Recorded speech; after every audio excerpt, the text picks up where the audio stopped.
A Polícia Federal apreendeu a agenda de Augusto Heleno Ribeiro Pereira, Anotações em agendas, lives e até uso de órgãos públicos para espionar adversários estão entre as provas apresentadas no STF para condenar Jair Bolsonaro. O ex-presidente foi considerado culpado pela maioria dos ministros da primeira turma do Supremo por 5 crimes, entre eles organização criminosa e golpe de Estado. Eu sou Mariana Schreiber, da BBC News. Bolsonaro, condenado a 27 anos e 3 meses de prisão. Por quê? Por tentativa de golpe de Estado.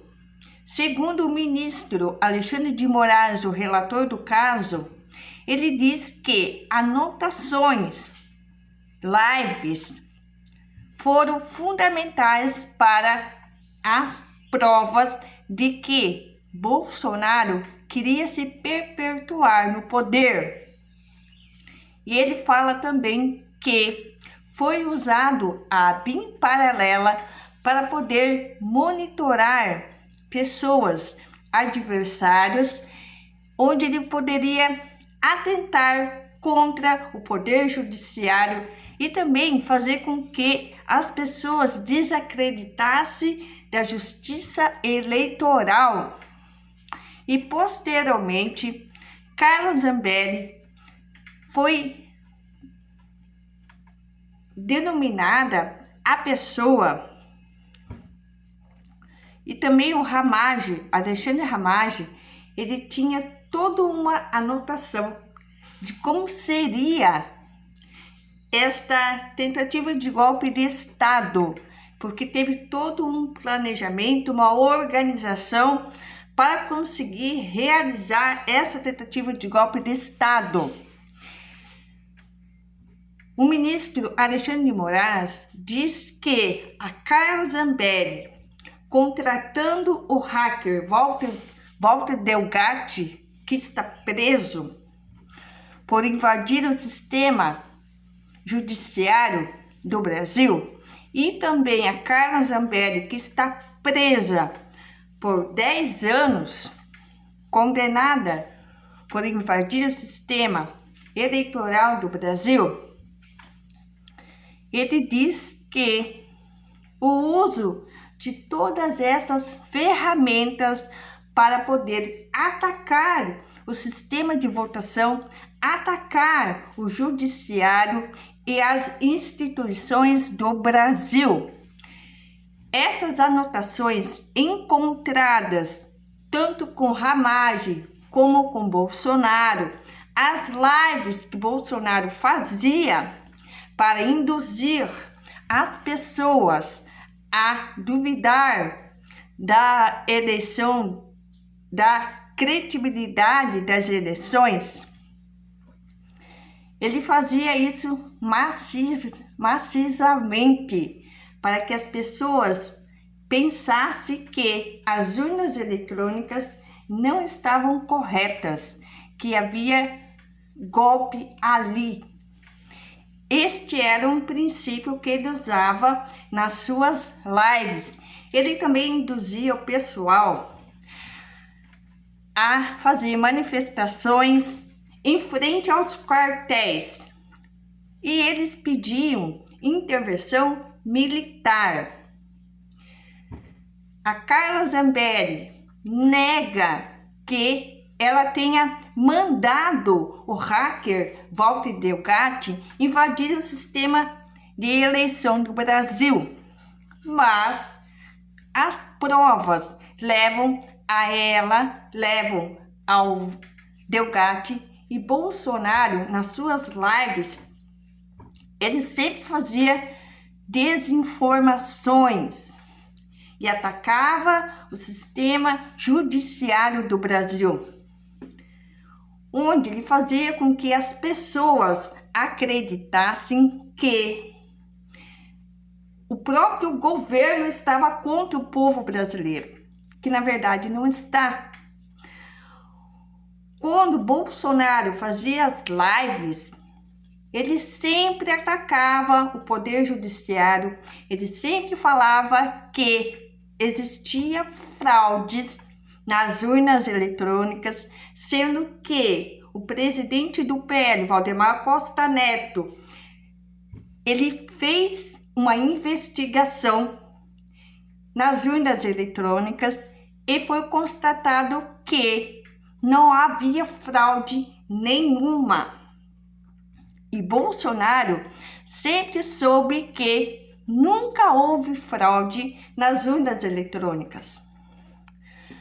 Quando Bolsonaro perdeu as eleições de 2022 para o presidente Lula, começou um movimento onde ele não aceitou o resultado das urnas eletrônicas, foi para os Estados Unidos e levou a faixa presidencial. Ele não passou para o presidente Lula, que é um ato que sempre é feito de forma respeitosa, onde Bolsonaro não fez. E nesse meio tempo, o pessoal que ele mobilizava para atacar o sistema eleitoral, onde esse povo do 8 de janeiro, que atacaram as 3 instituições brasileiras com o intuito de impedir que o Lula assumisse o poder. Então, essa era a intenção de Bolsonaro, que com esta manifestação do 8 de janeiro, onde o povo todo foi lá e depredaram as instituições, era com o intuito de que o presidente Lula acionasse a GLO, que é a garantia da lei e da ordem. A Janja, esposa, primeira-dama do Brasil, disse o seguinte para Lula: não, a gente não vai acionar a GLO, porque é justamente o que Bolsonaro quer, que o exército domine, que o exército invada. Por este motivo que o presidente Lula não usou em momento algum a força para conter os manifestantes do 8 de janeiro. No 8 de janeiro foram presos mais de 2.000 pessoas que defendiam a intervenção militar, porque eles também não aceitavam o resultado das eleições. E junto com todas essas provas e depoimentos, tinha também a minuta do golpe, onde, segundo Mauro Cid, que é ex-ajudante de ordem de Bolsonaro, ele falou que Bolsonaro recebeu a minuta do golpe, fez alterações, e Bolsonaro disse que não foi ele que imprimiu, e sim o seu advogado, que depois não era mais o seu advogado, que daí quem assumiu foi o Alcef. E depois do segmento do julgamento de Bolsonaro e réus, porque esta minuta do golpe foi encontrada em poderes de Bolsonaro. E segundo Mauro Cid, ele realmente fez alterações na minuta do golpe. Então, a intenção de Bolsonaro era permanecer no poder, porque ele não aceitava que Lula tinha vencido. E junto com tudo isso, teve também o Punhal Verde e Amarelo, que era uma organização dos kits pretos que tinha como pensamento, ideologia, assassinar o presidente Lula, o vice Geraldo Alckmin e também o ministro Alexandre de Moraes. Porque, na visão de Bolsonaro e aqueles que participavam dessa tentativa de golpe de Estado, essas 3 pessoas eram responsáveis por Bolsonaro perder as eleições. criando esse punhal verde e amarelo. Houve todo um planejamento, uma monitoração usando a ABIN paralela para poder monitorar várias pessoas, não só o presidente Lula, o vice Geraldo Alckmin e o Alexandre de Moraes, ministro, não somente para eles, para muita gente que Bolsonaro considerava que não era a favor do seu ideal, do seu pensamento, do seu planejamento. Então, Bolsonaro, ele conseguiu chegar à presidência com o jargão Deus, Pátria e Família. Então, foi assim que ele conseguiu. Só que as ações de Bolsonaro mostram que esse jargão não condiz com a realidade. E durante o julgamento, onde era questionado Bolsonaro sobre suas falas, que ele propagava muitas mentiras, como por exemplo, que o ministro Alexandre de Moraes ganhava milhões do governo, que não é verdade. Isso é uma coisa que foi questionado a Bolsonaro. E ele simplesmente se desculpou, porque ele não tem prova nenhuma de que o ministro Alexandre de Moraes ou nenhum outro ministro que compõe a bancada de colegiados que estão julgando Bolsonaro nesta tentativa de golpe de Estado, onde ele é réu, com mais alguns que participaram também desta tentativa de golpe de alguma maneira.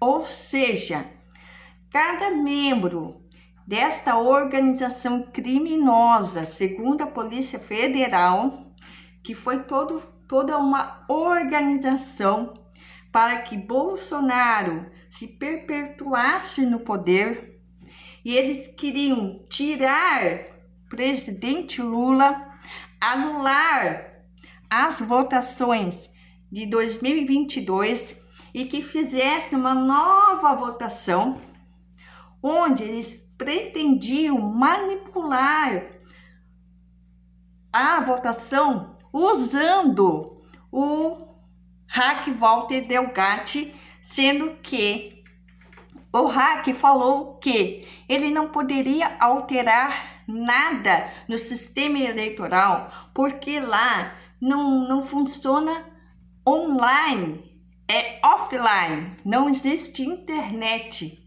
Então ele não consegue invadir o sistema de votação das urnas eletrônicas de 2022. E esse pedido da Carla Zambelli para que ele invada o sistema de votação, eles criam um pedido onde havia o pedido de prisão do ministro Alexandre de Moraes, onde a assinatura seria dele mesmo. Então, como a ministra Carmen Lúcia diz que a desinteligência natural de todos eles é muito grande, porque além deles estarem cometendo esses atos criminosos, eles usavam meios onde não podia, que era da parte do governo, usar a ABIN paralela para conseguir se perpetuar no poder, usar o poder que ele tinha como presidente para manipular estados aonde a votação era maior para Lula, onde eles impediram que pessoas votassem, principalmente no Nordeste. Todas essas questões que tinha como principal objetivo era que Bolsonaro permanecesse no poder, que Bolsonaro não saísse da presidência, onde eles poderiam permanecer realizando o que eles estavam fazendo, principalmente a questão dos aposentados, né? Questão do INSS, onde muitas pessoas foram roubadas, vamos dizer assim, porque essa denúncia contra o INSS tinha sido feito no período do governo Bolsonaro, e Bolsonaro sempre falava que no governo dele não tinha corrupção. É que, na verdade, no governo dele não tinha investigação.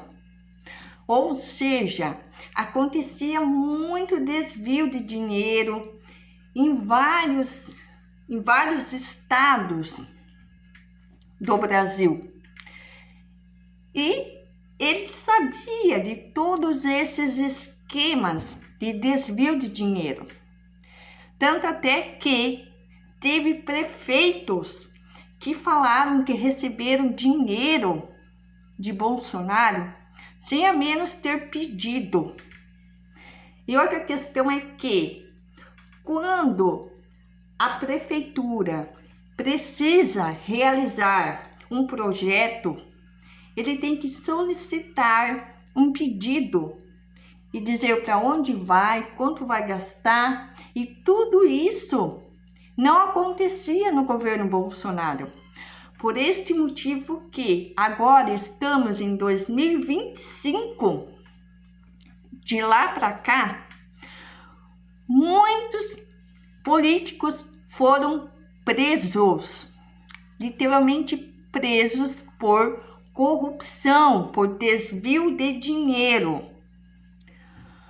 Por que isso acontecia? Por que isso aconteceu? Porque, como eu falei a princípio, não havia investigação, logo não havia corrupção, porque se fechava os olhos para o que estava acontecendo nas prefeituras dos municípios. Então, todas essas questões que muitas pessoas eram favoráveis a Bolsonaro, não porque apoiava Bolsonaro, não porque admirava a política dele, e sim porque sabia que ele, de alguma forma, estava cometendo algum ilícito ali e poderia ser pego, como aconteceu. Então, nessa pirâmide de corrupção, se Bolsonaro cai, leva um monte de gente junto com ele, de pessoas de todo o país, de várias classes sociais que cometeram corrupção e sabia que haveria investigação, logo saberia todos os desvios de dinheiro, as obras que não foram realizadas no governo Bolsonaro. Tanto até que no governo Bolsonaro não existe nenhum projeto que de fato ele tenha realizado do começo ao fim, que alguém possa vir em rede social e comentar: ele realizou este projeto, começou em tal data e terminou tal data. Alexandre Ramagem foi uma chave crucial nessa tentativa de golpe de Estado. Por quê? Ele que tinha poder ali sobre a minuta do golpe, ele que estava monitorando ali a BIM paralela, e junto com ele os outros participantes que também são réus junto com Bolsonaro. E Bolsonaro agora tenta jogar a responsabilidade de tudo nas costas de seu advogado. E depois que esse advogado saiu, não está mais representando Bolsonaro, quando Alcef assumiu a advocacia para Bolsonaro, em momento algum ele mencionou o seguinte, que não houve tentativa de golpe de Estado. O que aconteceu no julgamento foi que um réu jogava a culpa para outro réu. E o que aconteceu com isso? Aconteceu que vários fatos que não tinham sido trazidos pela promotoria, os próprios advogados dos réus trouxeram informações que punia Bolsonaro. Ou seja, além das provas que a PGR, a Procuradoria-Geral da República, encaminhou para o STF, tinha também os depoimentos, as delações premiadas. Tinha também o pessoal do 8 de janeiro, que relataram que eles não estavam contentes com o resultado das urnas eletrônicas e queriam mudar isso. E Bolsonaro teve um papel importante nesse número de pessoas que foram lá no 8 de janeiro e atacaram as instituições com o desejo de que Lula não assumisse o poder, que fosse realizada outra votação. Esse pessoal pedia intervenção militar, mas isso não aconteceu. Por quê? Porque as Forças Armadas teve os comandantes das Forças Armadas que não aderiram ao golpe de Estado.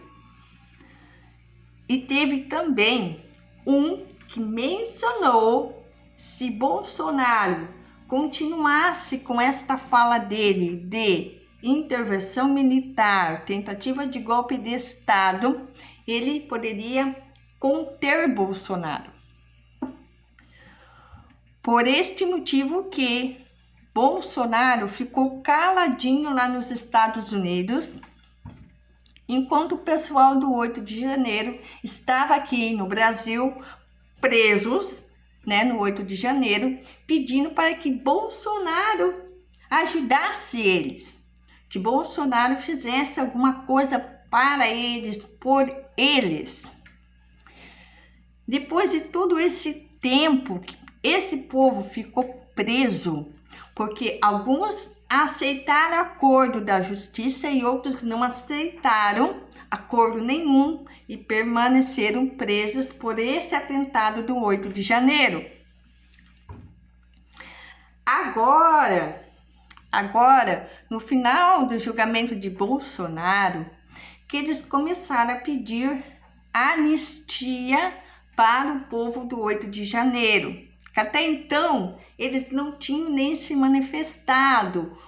Os deputados do partido do PL, que é do partido de Bolsonaro. E Bolsonaro falava que ele queria que houvesse anistia para o povo do 8 de janeiro, porque ele não achava justo o pessoal ficar preso. Agora, o discurso de Bolsonaro é que ele quer anistia ampla, porque a anistia light daria uma pena menor para ele, que não é o que ele quer.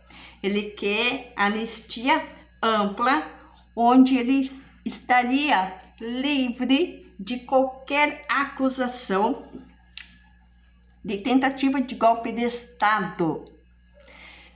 Então, tem muita gente que defende a anistia para Bolsonaro, principalmente o pessoal do partido do PL, os deputados, porque provavelmente essas pessoas devem ter alguma questão ali que eles querem esconder.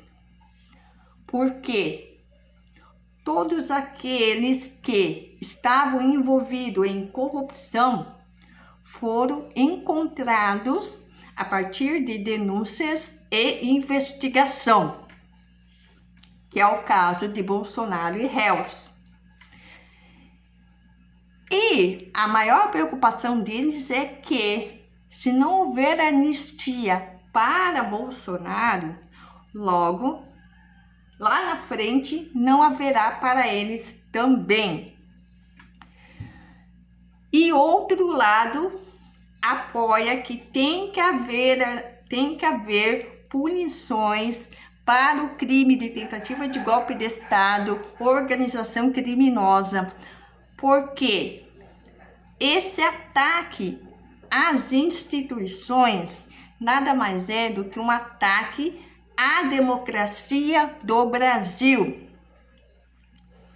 A democracia no Brasil, ela foi conquistada com muita luta. Uma coisa que as pessoas não param para pensar é que, se porventura o exército tivesse tomado o poder de fato, o que aconteceria com a população? A população não teria voz para nada. O que o exército falasse, o povo teria que aceitar. Porque agora a gente consegue, de alguma forma, organizar o país com as instituições que garante que nós possamos escolher um representante para nós, para trabalhar naquilo que a gente deseja para o país, para o povo, o que é bom para o povo. Se a intervenção militar tivesse acontecido, tivesse dado certo, hoje nós estaríamos num regime militar. Então, tem pessoas que defendem o regime militar e outras pessoas não defendem de forma alguma, porque usa-se da força física, da tortura, para poder impedir que as pessoas falem mal do governo. No caso, seriam os militares.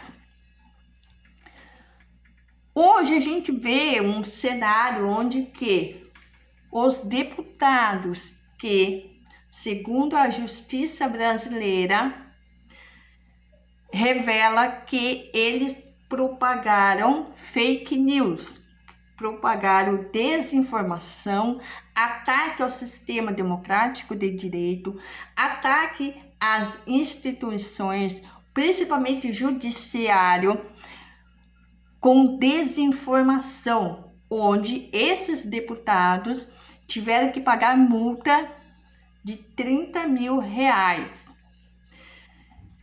E esses deputados que alegam viver numa ditadura de censura, porque eles não podem falar o que eles querem falar, não significa que o desejo deles,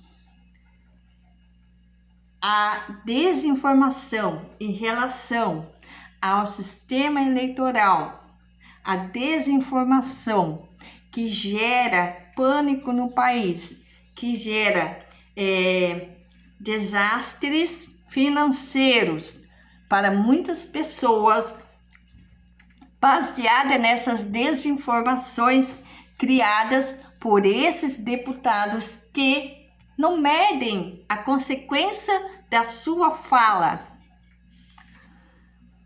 Então, eles agem como se eles estivessem numa ditadura de censura.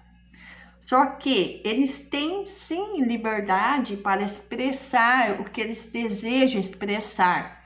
O que eles não podem é propagar mentiras como se fosse verdades, manipulando as pessoas a acreditarem numa verdade que não existe, que é a chave principal disso tudo, é a votação, as urnas eletrônicas, onde Bolsonaro incansavelmente falou que havia fraude, que não era correto, sendo que, de certa forma, é hipocrisia de Bolsonaro, porque essas mesmas urnas eletrônicas foram as mesmas que colocaram ele lá 40 anos trabalhando na política. Então, é algo assim irreal. A pessoa está lá no meio político por tantos anos e nunca questionou, nunca falou nada sobre as urnas eletrônicas. Quando ele disputou com o presidente Lula, ali ele já viu que ele não conseguiria vencer do presidente Lula. Por este motivo, ele fez toda esta movimentação de tentativa de golpe de Estado, onde ele usou todos os meios que ele pôde para se manter no poder. E ainda assim, ele não conseguiu vencer do presidente Lula. Ele não aceitou o resultado das eleições. E hoje a gente se depara com um ex-presidente réu na cadeira de réus por tentativa de golpe de Estado, onde ele gerou um caos no país, onde ele usou da desinformação, das mentiras para manipular as pessoas que, de fato, não queriam que o Partido Trabalhista ficasse no poder. Em contrapartida, a gente tem os deputados do PL que a gente sabe que são investigados, condenados, que nem a Carla Zambelli, por crime. Então, o que a gente percebe neste movimento? Que o desejo deles é permanecer no poder. Não é a justiça em si, é permanecer no poder. O hack Walter Delgatti, que junto com a Carla Zambelli invadiram o sistema judiciário do Brasil, eles tinham um pensamento: manipular o pessoal do 8 de janeiro, mandando uma prisão para o ministro Alexandre de Moraes, como se ele tivesse preso, que não era verdade. O pessoal do 8 de janeiro recebeu a mensagem via WhatsApp e comemoraram a prisão do ministro Alexandre de Moraes, que nunca aconteceu. Então, além de todo este planejamento de Bolsonaro, junto com seus aliados, generais, ministros, que estavam junto com Bolsonaro, atentando contra a democracia do Brasil. Hoje, a gente tem o seguinte cenário: ex-presidente Jair Bolsonaro, condenado a 27 anos, a mais de 27 anos de prisão, a princípio, prisão em regime fechado, logo que a defesa vai recorrer da decisão, né, do colegiado, onde a maioria concluiu que Bolsonaro, de fato, era o mandante de toda esta organização criminosa que pretendia instaurar a ditadura no Brasil novamente. E as instituições nos garantem que isso não ocorra. Então, Bolsonaro, agora preso em prisão domiciliar, diz que tem algumas questões de saúde, encontrado também com câncer de pele, com muito refluxo, soluço, desidratação. O que eles querem com isso? Eles querem, a defesa, pedir para que Bolsonaro cumpra a sua pena em prisão domiciliar e não em regime fechado. Então, essa é provavelmente uma questão que os advogados vão querer pedir para o STF. E assim o Brasil se encontra neste cenário onde uma parte do povo concorda, outra parte não concorda, e algumas questões que foram levantadas pelo STF, junto com as provas recolhidas da Procuradoria-Geral da República, fica quase que impossível negar que realmente houve a tentativa de golpe de Estado. Tanto até que os advogados, nenhum falou, não houve tentativa de golpe de Estado. Eles tentaram jogar a responsabilidade um no outro. E foi assim que aconteceu o julgamento de Bolsonaro e réus. A pergunta é o seguinte: e você? Você acha, você acredita que Bolsonaro realmente tentou permanecer no poder? Ou você acredita que houve fraude nas urnas eletrônicas? O que você acha? Comente aí.